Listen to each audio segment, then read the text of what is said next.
Tu sais, finalement, aujourd'hui, j'ai envie de te parler, de confiance en soi. C'est pas facile et ça nous joue énormément de tours. Dans la vie de tous les jours, le manque de confiance en soi nous fait louper plein d'opportunités, plein de choses. Et même parfois, je ne sais pas, imagine, tu dois, par exemple, passer un test de langue. Si tu parles avec une voix un peu tremblante, avec pas assez de sûreté, que tu bégayes un petit peu peut-être, que tu doutes en parlant, tu vas avoir de moins bons points. Et c'est simplement lié en réalité à cause d'une mauvaise confiance en soi. Si tu veux aller postuler pour certains boulots et que tu n'as pas confiance en toi, ça va être le même problème. Si tu veux avoir plus d'opportunités, plus de chances, même auprès, voilà, si tu veux draguer quelqu'un qui te plaît, auprès des filles ou des garçons, c'est pareil.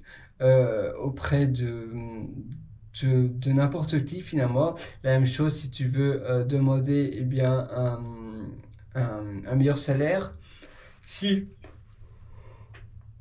pardon, je baille.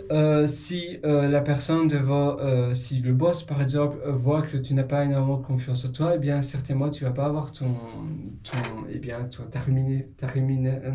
rémunération, oula, parce que il ne croit peut-être pas en tes capacités, simplement par un faux jugement de manque de confiance en toi.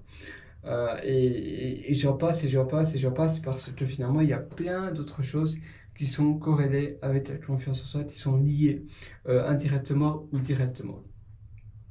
Pour augmenter ta confiance en toi, donc tu dois vraiment essayer de voir loin, de viser loin, d'avoir une posture idéale, donc de bien te tenir droit, pardon, te tenir bien droit, avoir les épaules finalement en arrière, euh, penser au positif, euh, penser à ce que tu vas pouvoir avoir grâce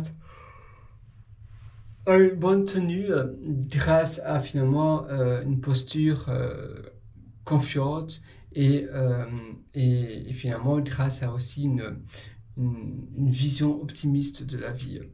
Euh, tu peux essayer ça un peu partout, tout le temps. Si tu te tiens bien droit, si tu es bien positif, si tu as des visions agréables de la vie, si tu as des visions claires et finalement positives et des visions haussantes, tu vas pouvoir tout simplement améliorer petit à petit ta confiance en toi. Tu vas aussi devoir foncer, faire des exercices qui te font peur.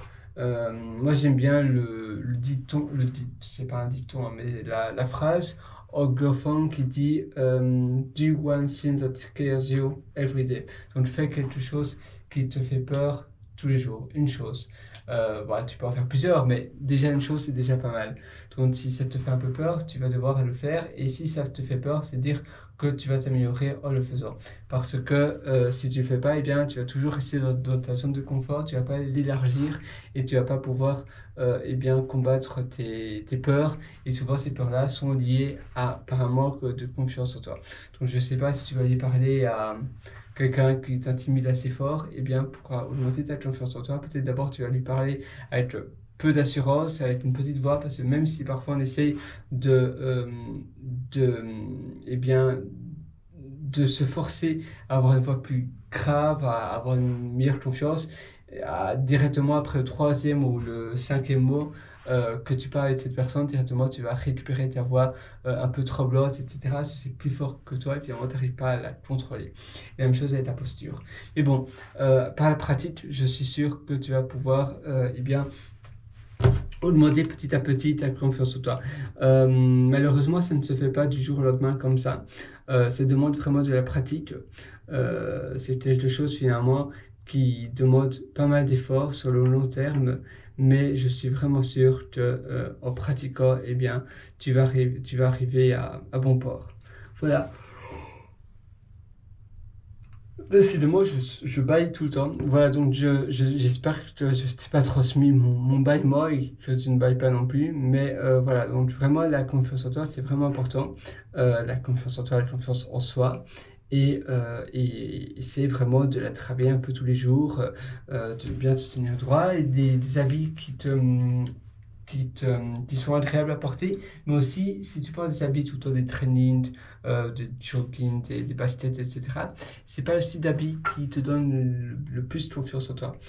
Donc parfois, rien que s'habiller avec un costume, etc., directement notre terre à terre et notre physiologie va changer par ce biais-là. Donc parfois, finalement, c'est demande simplement aussi de modifier les habits que l'on porte et de modifier. Qu'est-ce qui m'arrive aujourd'hui?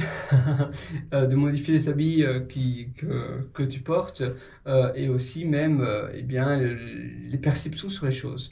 Donc ça aussi à nouveau ça demande un travail, mais simplement te dire mais qu'est-ce que c'est le pire qui peut m'arriver? Finalement essayer de penser concret, qu'est-ce que c'est les raisons pour lesquelles je n'ai pas confiance en moi, etc., etc., etc. Voilà, sur ce je te souhaite en tout cas plein de courage et on se donne rendez-vous très bientôt alors. Allez, ciao!